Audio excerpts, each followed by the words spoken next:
ॐ नमो महाकाल्ये रामवंशवरप्रदे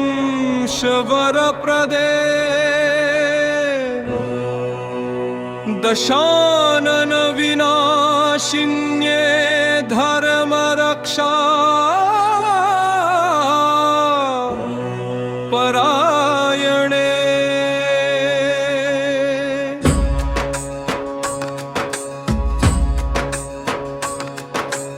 अपवलधाज रक्षार्थं प्रादुर्भूतभयापहा बडिकाली महादेवी शरणं मे भवाम्बिके। चण्डहासा करालयसी मुण्डमाला विभूषिता कालरात्रि महाशक्ति सर्वशत्रु विनाशिनी।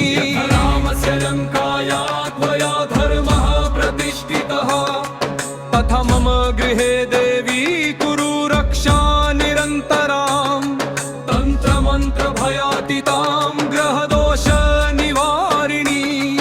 अभिचार विनाशार्थं त्वमेका जगदीश्वरी अरण्यवास काले या सीतायै रक्षका भवत् सा त्वमातः करुणया मम सङ्कटनाशिनी।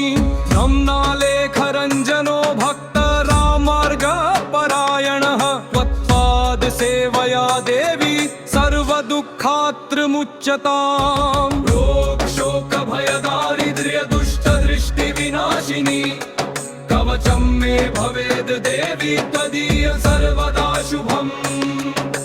कालभैरव संयुक्ते धर्मरक्षा धुरन्धरे अधर्ममूलछेदन्ये कालिकायै नमो नमः। रामनामामृतासक्तं रक्षलेखरञ्जनं सदा सर्वतो जयमावह्ये भवमातः प्रसीद मे। एतां रामवंशीयां महाकाली स्तुतिं यः पठति श्रद्धया तस्य गृहे न तिष्ठन्ति भयरोगरिपवः कदाचन।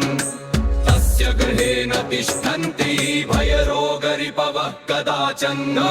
रोगशोकभयदारिद्र्य दुष्टदृष्टिविनाशिनी कवचं मे भवेद् देवी त्वदीय सर्वदा शुभम्।